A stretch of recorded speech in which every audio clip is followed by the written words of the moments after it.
أيها الذين آمنوا أطيعوا الله وأطيعوا الرسول وأولي الأمر منكم فإن تنازعتم في شيء فردوه إلى الله والرسول إن كنتم تؤمنون بالله واليوم الآخر ذلك خير وأحسن تأويلا.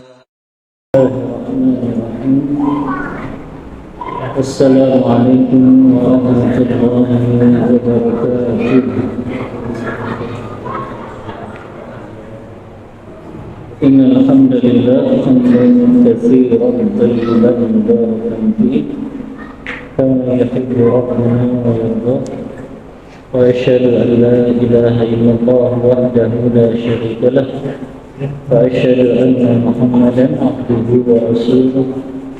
اللهم صل وسلم على نبينا محمد صلى الله عليه وسلم وعلى آله وأصحابه ومن تبعهم بإحسان إلى يوم الدين. أما بعد. Ikhwani fillah rahimani wa rahimakumullah. Bapak-bapak yang dirahmati Allah Subhanahu wa taala. Alhamdulillah di malam hari ini dengan izin dan pertolongan dari Allah kita bisa melanjutkan kembali kajian rutin kita.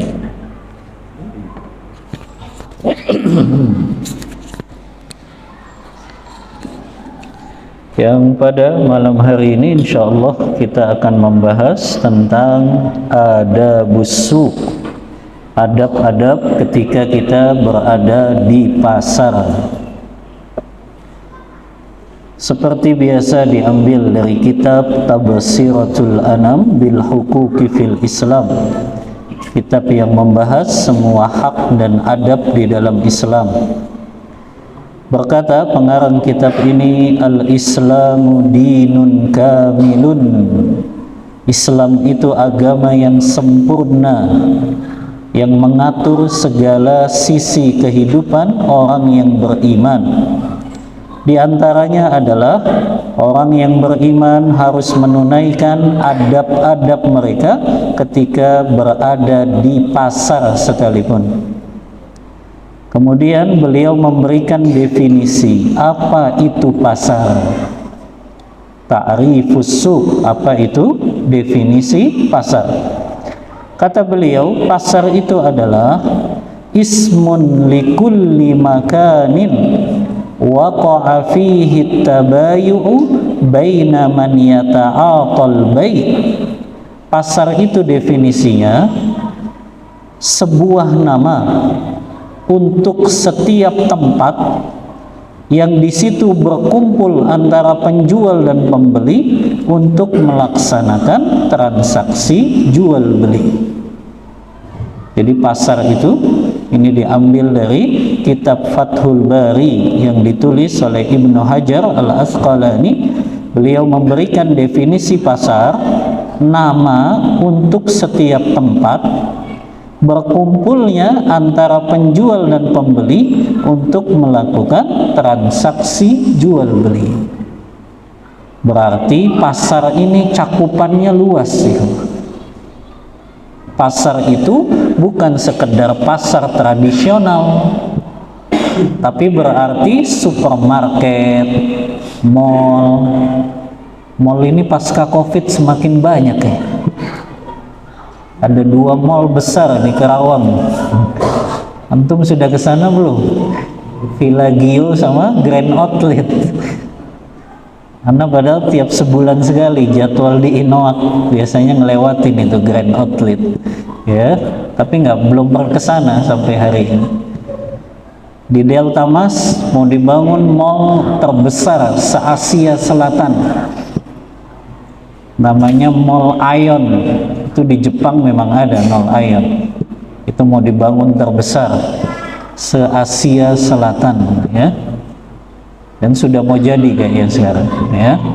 Karena kalau mau kajian ke Delta Mas pasti lewatin itu, ya, mall yang sudah siap untuk dibangun begitu besar se-Asia Selatan. Ya, subhanallah, mall, supermarket termasuk ke dalam kategori pasar. Ya, termasuk juga pasar dalam dunia online yang kita sebut dengan apa? Marketplace. Marketplace itu juga disebut pasar.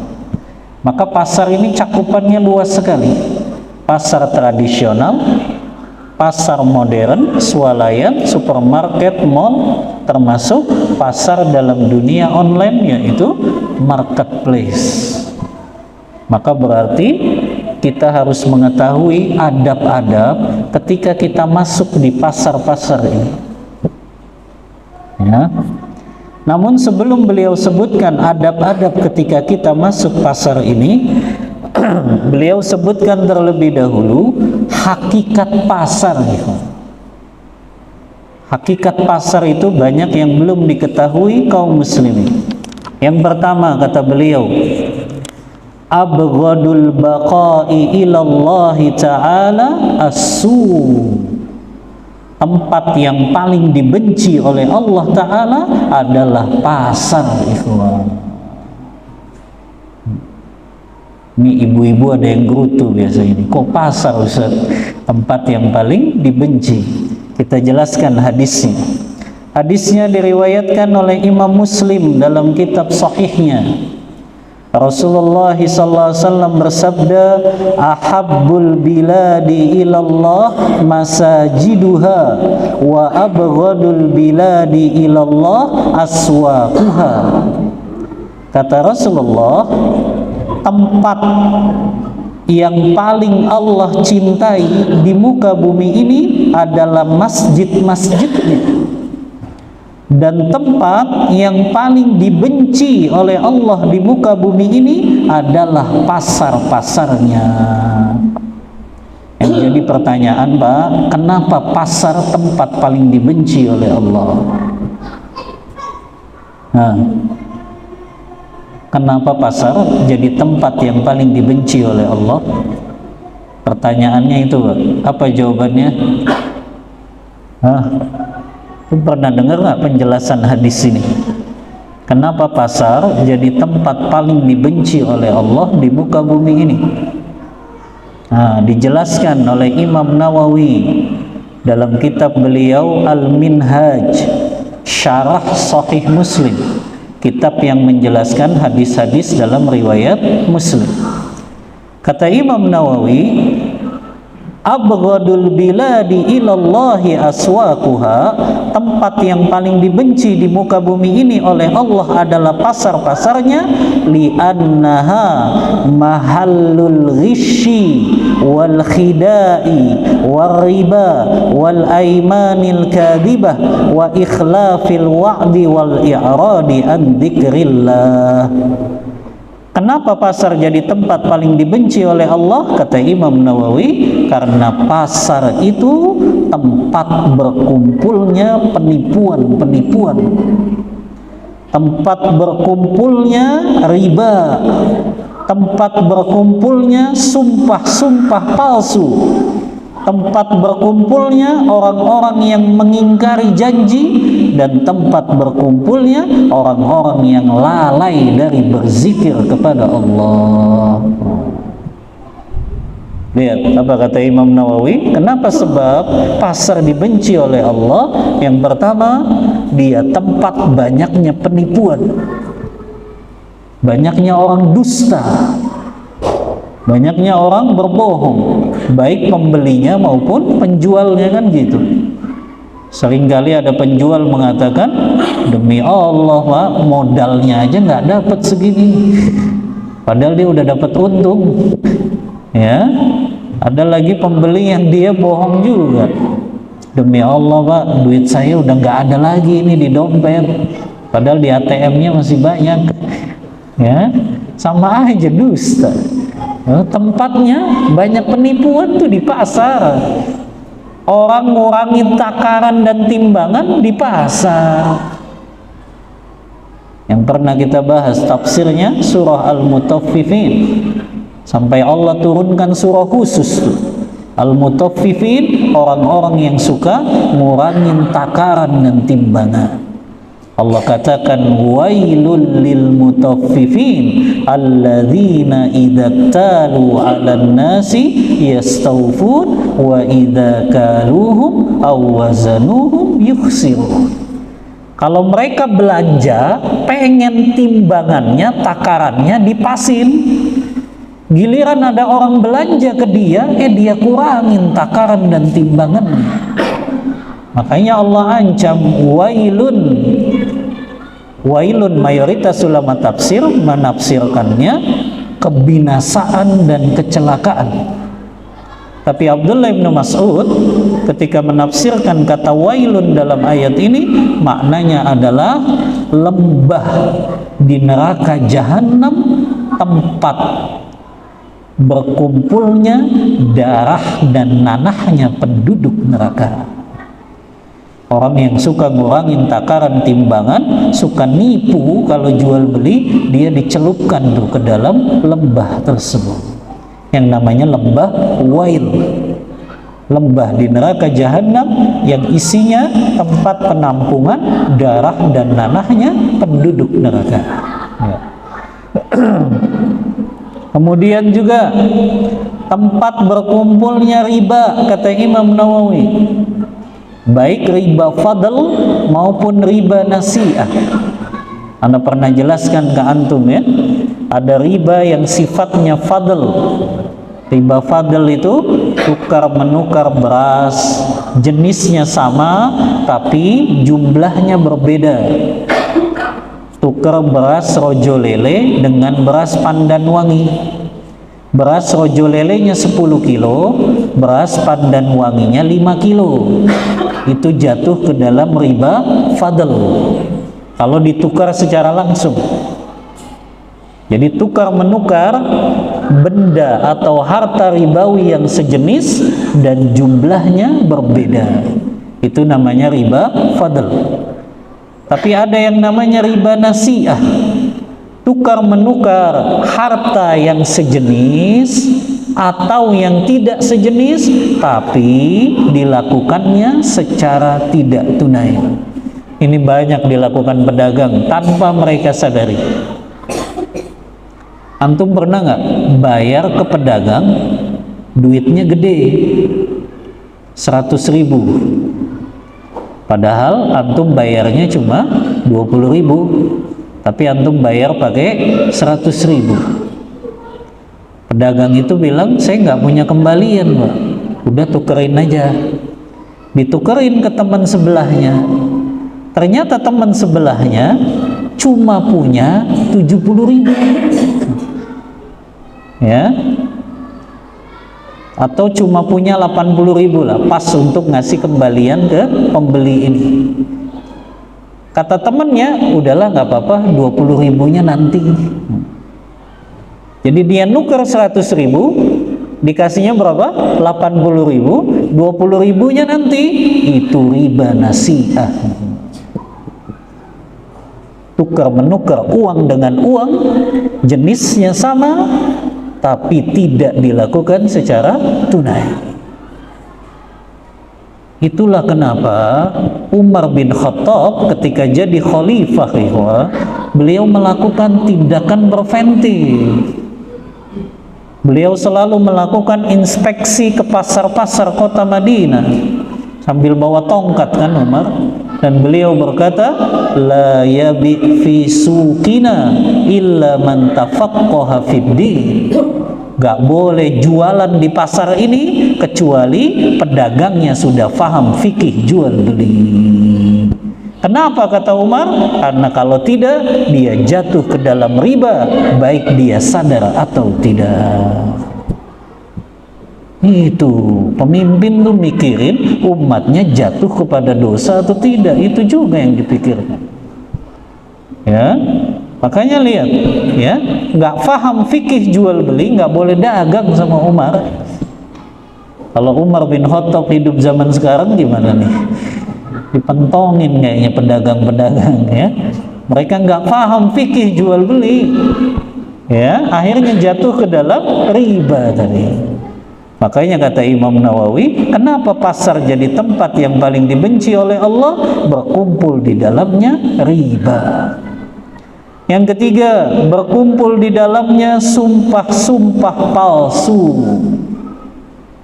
Banyak ya, pedagang sumpah palsu, pembeli sumpah palsu berkumpul. Yang keempat, berkumpulnya orang-orang yang banyak mengingkari janji. Yang kelima, itu tempat yang paling banyak orang lalai dari berzikir kepada Allah. Berpaling dia dari zikir kepada Allah. Jarang ya orang masuk pasar sambil zikir subhanallah, alhamdulillah, jarang kan? Ya, apalagi dia masuk pasar sambil astagfirullah, jarang. Karena memang kalau sudah masuk pasar, masuk mall apalagi, sudah lupa itu. Semua matanya terpandang ke apa yang terlihat di mall itu saja. Maka ini kenapa pasar jadi tempat yang paling dibenci oleh Allah Ta'ala. Ini penjelasannya ya. Yang kedua, hakikat pasar selain dia tempat yang paling dibenci oleh Allah di muka bumi, kata beliau, as-suqu ma'arakatus syaitan. Pasar itu medan perangnya para syaitan. Syaitan menancapkan bendera mereka di pasar-pasar. Tapi antum nggak akan melihat syaitan nancepin bendera, karena ini kan goib. Ya, karena ada hadisnya ini, lihat hadisnya dari sahabat Salman Al-Farisi radhiyallahu an. Hadis ini juga diriwayatkan Imam Muslim dalam kitab sahihnya. Rasulullah SAW bersabda, la takunanna in istata'ta awwala man yadkhulu suqa wal akhira man yakhruju minha fa innaha ma'arakatus syaitan wa biha yansibu rayatahu. Kata Salman Al-Farisi, beliau berkata, apabila engkau mampu, janganlah engkau menjadi orang yang pertama kali masuk pasar, dan janganlah engkau jadi orang yang terakhir kali keluar dari pasar, karena syaitan menancapkan bendera mereka di pasar-pasar tersebut. Lihat apa kata Salman, jangan jadi orang yang pertama kali masuk pasar, jangan jadi orang yang terakhir kali keluar dari pasar. Antum jangan memaknainya letterlock ya. Kasihan ini security mall, kasihan. Ya. Nanti dia yang tertuduh dengan hadis ini. Ya. Maka kita pahaminya dengan penjelasan ulama ya. Apa yang dimaksud? Jika engkau mampu, janganlah engkau jadi orang yang pertama kali masuk pasar, dan jangan jadi orang yang terakhir kali keluar dari pasar. Ada dua maknanya kata para ulama. Pendapat pertama, para ulama menafsirkan, janganlah engkau menjadi orang yang pertama kali masuk pasar, dan jangan engkau jadi orang yang terakhir kali keluar dari pasar. Maknanya kata mereka, tidak boleh gemar masuk ke dalam pasar. Jadi masuk pasar tuh jangan dijadiin hobi gitu. Gak boleh menjadikan hobinya masuk pasar. Apalagi itu fulan dikenal, kalau mau cari fulan gampang di pasar aja. Nah, ya. Jadi ternyata hobi masuk pasar itu terlarang. Karena begini, hadisnya kata Salman, jangan jadikan ya, kalau engkau bisa, engkau jadi orang yang pertama kali masuk pasar dan yang terakhir keluar dari pasar. Maknanya jangan jadikan masuk pasar itu sebagai hobi, gemar masuk pasar, padahal nggak punya kebutuhan.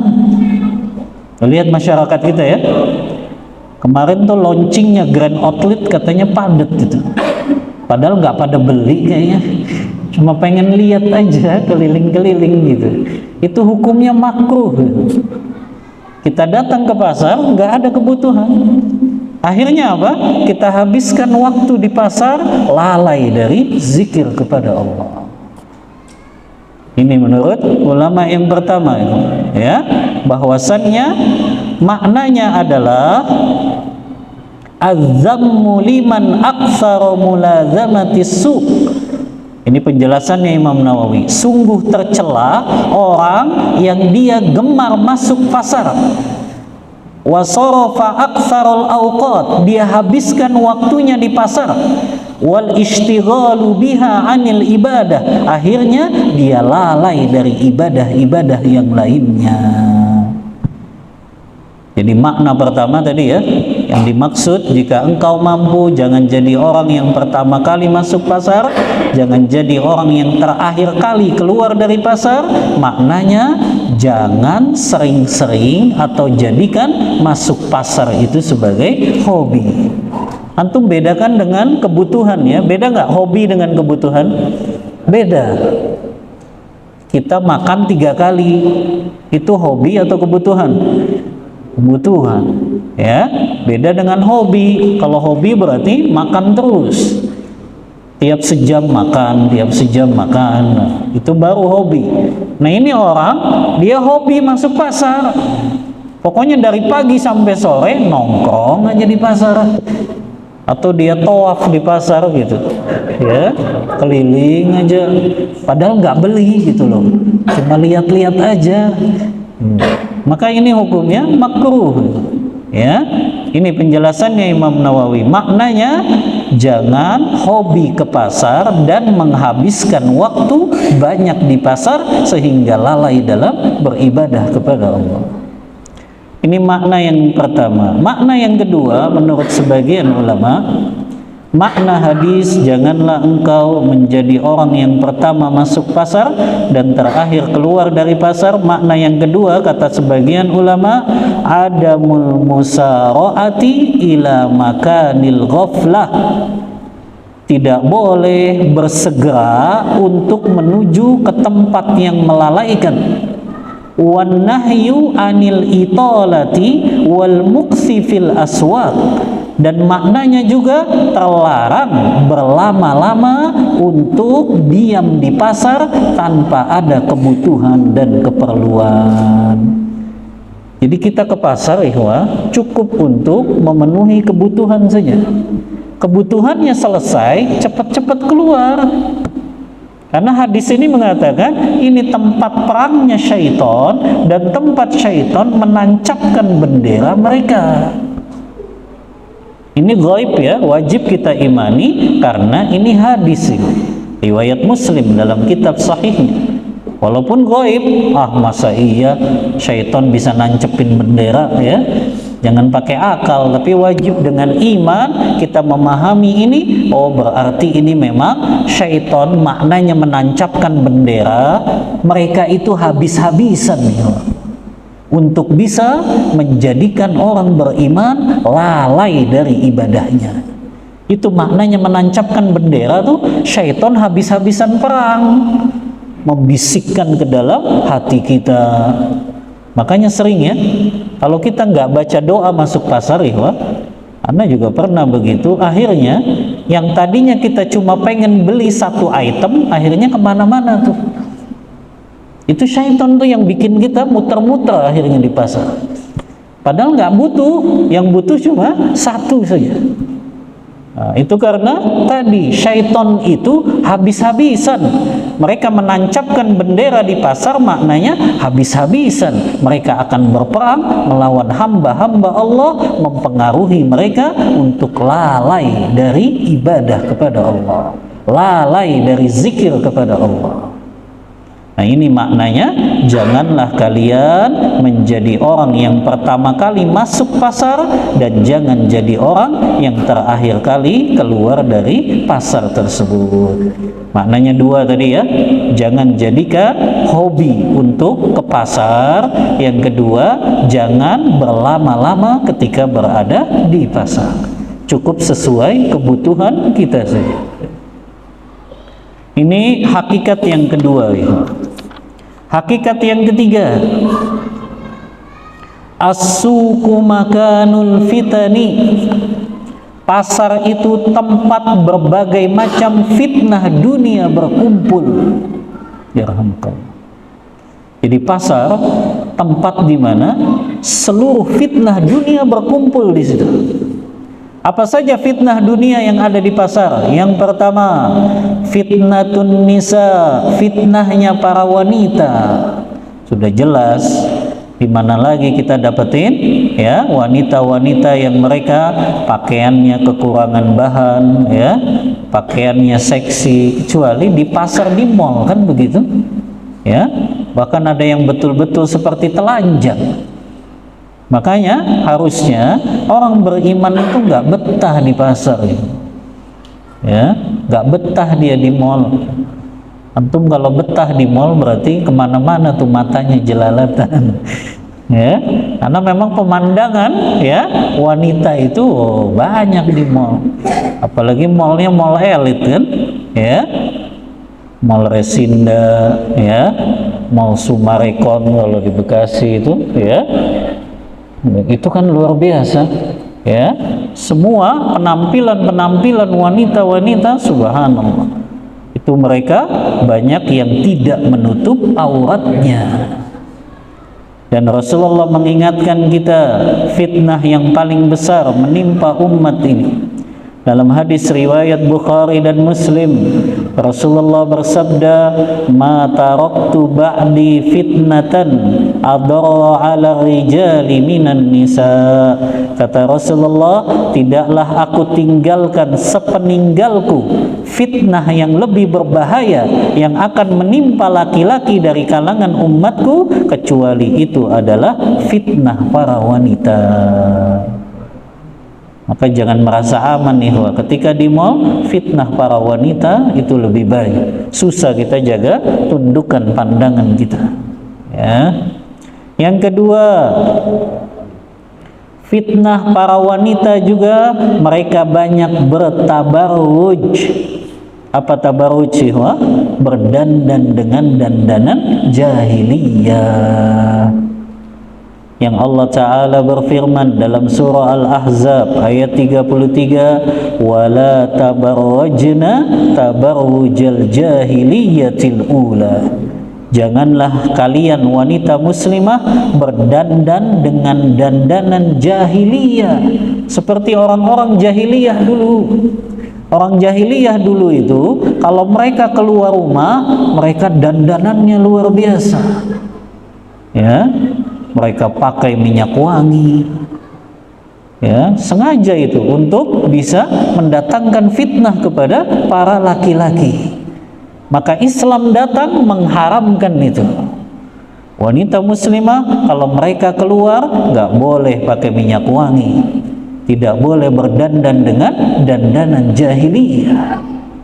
Makanya para suami yang ridho istrinya keluar rumah dengan dandanan jahiliyah, itu suami yang nggak punya rasa cemburu, yang disebut oleh Rasulullah suami dayyuth, yang Rasulullah ancam tuh. Allah nggak mau ajak bicara, Allah nggak mau menatapnya pada hari kiamat. Di antaranya adalah rajulun dayyuth, suami yang tidak punya rasa cemburu ketika istrinya melakukan kemunkaran. Masa ridho sih seorang suami istrinya keluar rumah menampilkan auratnya? Kalau orang beriman nih, dia nggak akan ridho kecantikan istrinya dinikmati oleh laki-laki lain. Karena kecantikan istri itu untuk siapa? Untuk siapa ya? Untuk suaminya saja. Masa ridho kecantikan istri malah diobral keluar sana? Nauzubillah. Kecantikan istri itu hanya untuk suami. Ini yang harusnya wanita muslimah faham. Makanya dulu anak pernah bedah itu bukunya di Cikarang. Judulnya bagus sekali ya, kutaib saja, buku kecil, ditulis oleh Syekh Abdul Aziz bin Bas rahimahullah.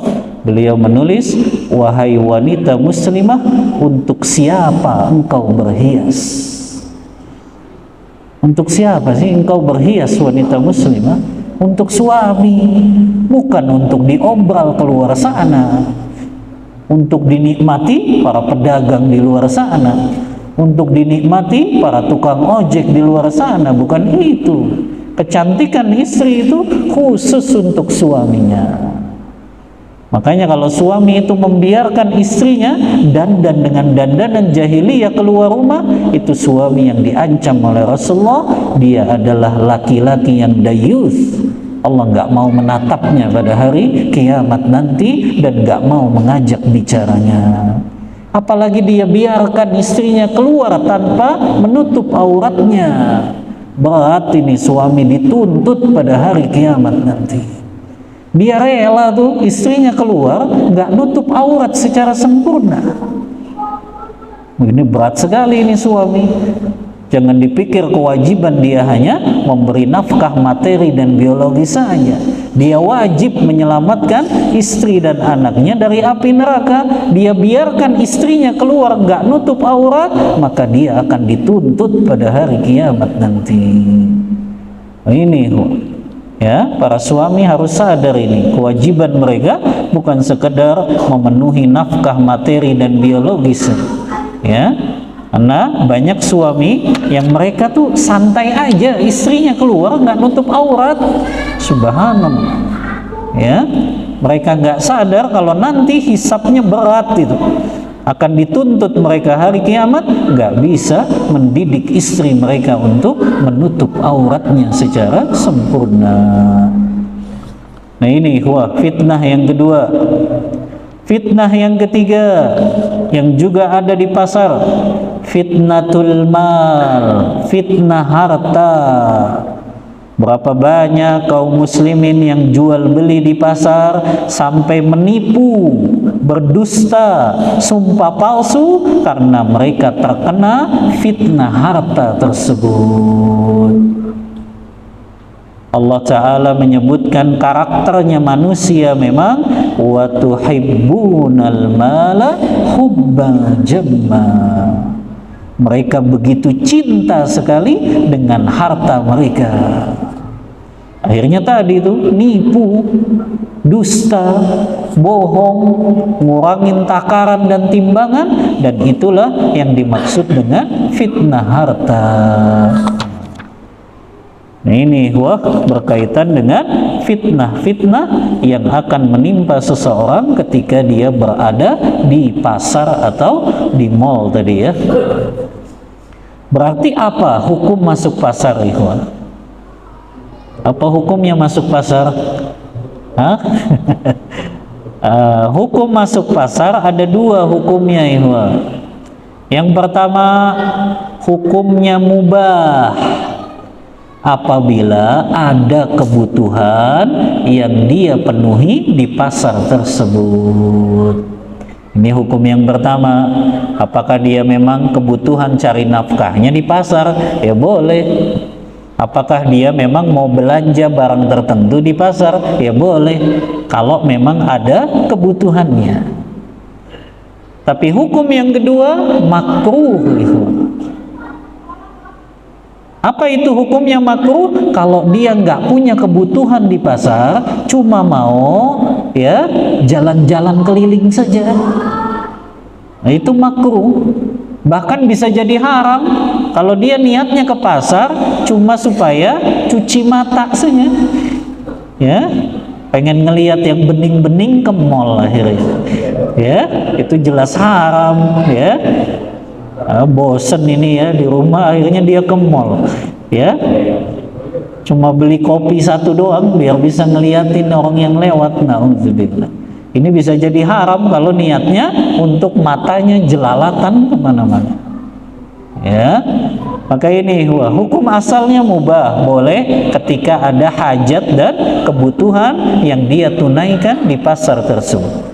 Tapi bisa jadi makruh tadi, dia nggak punya kebutuhan, cuma jalan-jalan keliling saja, karena tadi masuk dalam ancaman lalai dari berzikir kepada Allah. Dan bisa jadi haram kalau dia niatnya hanya untuk melihat yang haram saja ketika ada di pasar. Kemudian baru kita bahas ihwa hak-hak atau adab-adab ketika kita berada di pasar.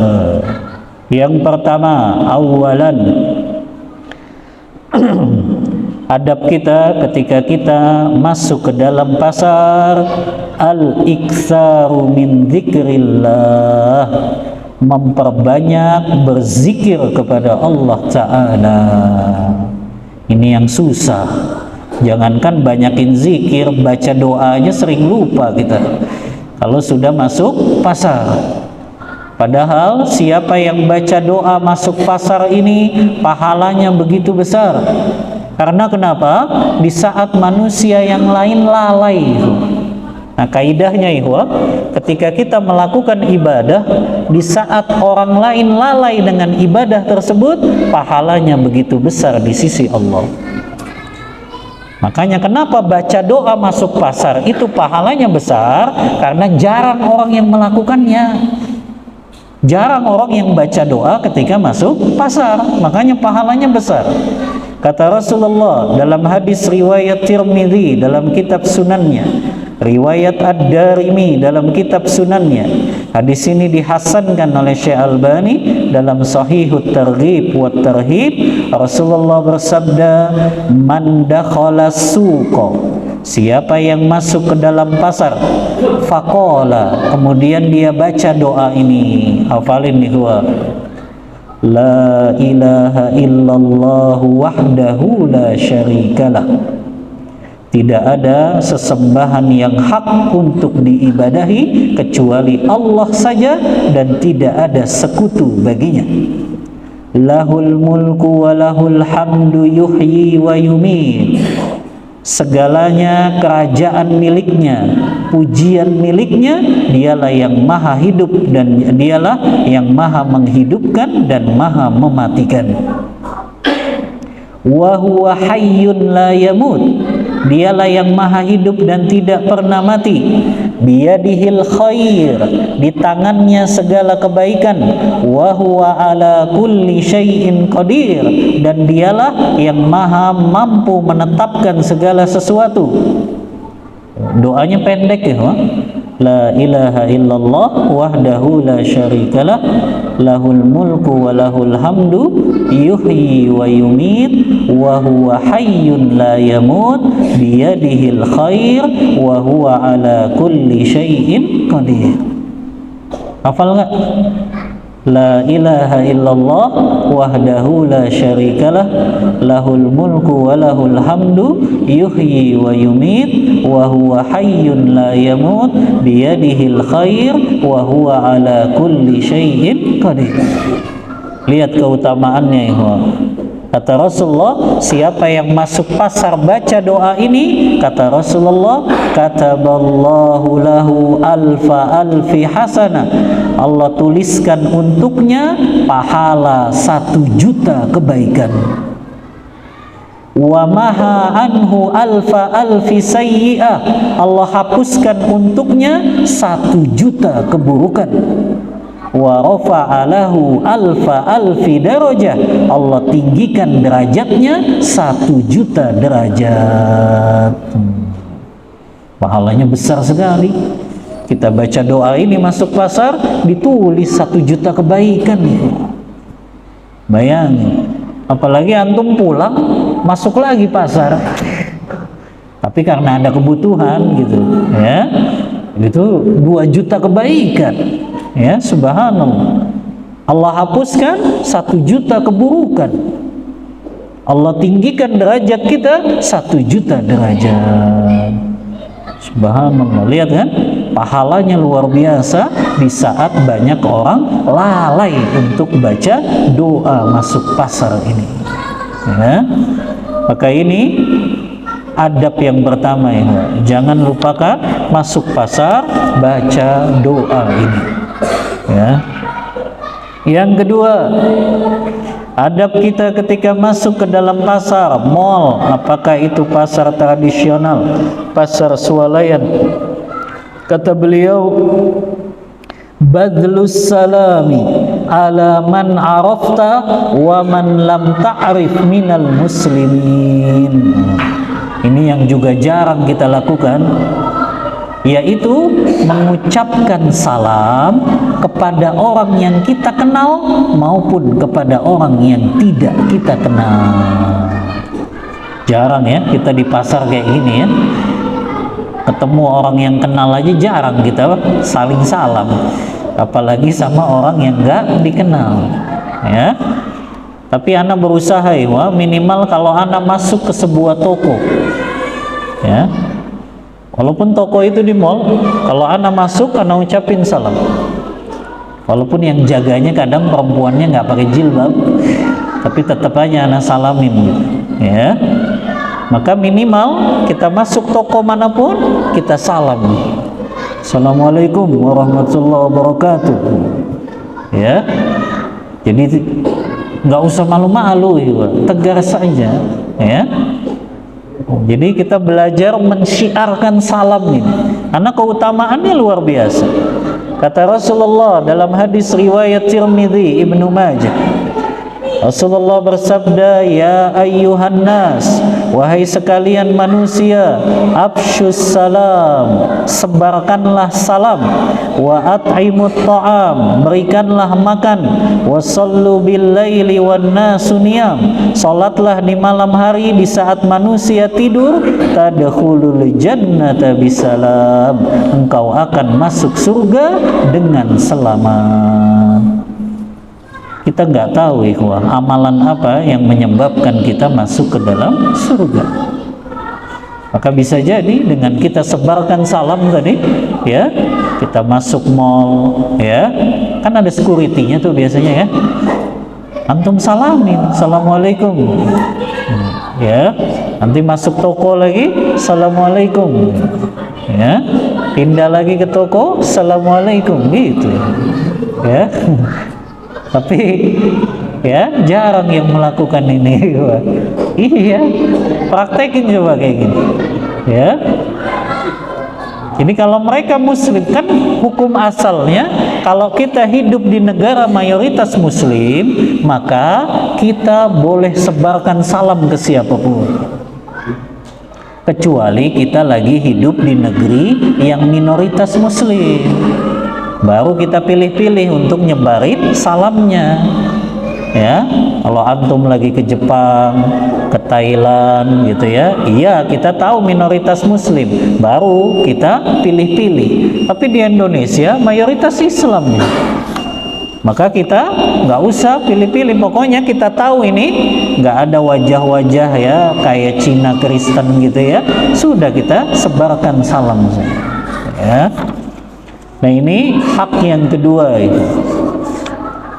Adab yang kedua ya. Adab yang ketiga, satu lagi lah ya. Tarkul khisami wassiyahi wa raf'il aswat. Meninggalkan berteriak-teriak, meninggalkan perselisihan dan persengketaan ketika berada di pasar. Jadi ternyata di antara perkara yang diperintahkan ihwa, kita tinggalkan persengketaan, apalagi sampai mengangkat suara ya ketika di pasar. Apa dalilnya? Hadis Rasulullah SAW yang diriwayatkan Imam Baihaqi dalam kitabnya Sunanul Kubra. Rasulullah bersabda, innallaha yubghidu kulla ja'zariyin jawadin sakhabin fil aswaq. Sesungguhnya Allah membenci orang-orang yang dia memiliki sifat kasar, bengis, dan suka mengangkat-ngangkat suara ketika di pasar. Alimun bid dunya, dia pintar urusan dunia, jahilun bil akhirah, tapi dia bodoh urusan akhirat. Itu orang yang dibenci sama Allah. Di antaranya siapa? Bengis, kasar, kemudian suka ngangkat suara, teriak-teriak kalau di pasar. Tapi yang dimaksud teriak-teriak di sini bukan orang nawarin barang, tapi maksudnya dia teriak-teriaknya karena bersengketa. Akhirnya dia ngangkat suaranya. Kalau pedagang ya nggak apa-apa, dia nawarin barang namanya, masa mau bisik-bisik, ya? Yang namanya nawarin barang ya dia dengan suara keras, itu nggak apa-apa. Yang dimaksud nggak boleh ngangkat suara di sini, dia dalam keadaan bersengketa, berselisih sampai ngangkat suaranya. Maka ini yang dilarang. Termasuk Allah benci juga orang pintar urusan dunia tapi dia bodoh urusan akhirat. Kalau urusan dunia kayaknya dia pintar banget, tapi dia nggak bisa wudhu sesuai tuntunan Rasulullah, nggak bisa sholat sesuai tuntunan Rasulullah. Oh, ini orang yang dibenci sama Allah Ta'ala. Alhamdulillah. Ya, baik, ini adab yang ketiga, tidak boleh kita ngangkat suara. Yang terakhir adabnya adalah an-nushu likulli muslim, saling menasehati sesama kaum muslimin, dan wajib kita menasehati orang yang berbuat kemunkaran ketika di pasar. Bahkan Rasulullah melakukan ini. Dalam hadis riwayat Muslim, kata Abu Hurairah, marra Rasulullah ala subrati ta'amin. Suatu hari Rasulullah masuk pasar dan beliau melihat, ya, di pasar ini ada yang jual gandum. Beliau masukkan tangannya ke dalam karung gandum tersebut. Ternyata beliau dapati bagian bawah gandum itu basah. Kata Rasulullah, ma hadza ya sahibat ta'am, apa ini wahai penjual makanan? Kata penjual makanan, asobathu sama, ya Rasulullah, kemarin itu kena hujan karungan gandumnya, makanya akhirnya basah. Lalu Rasulullah ingatkan, afala ja'altahu fawqat ta'am kayyarahun nas. Kenapa engkau nggak jadikan yang basahnya tuh di atas, yang keringnya di bawah, supaya kenapa? Yang atasnya itu kelihatan, ketahuan sama orang kalau itu basah.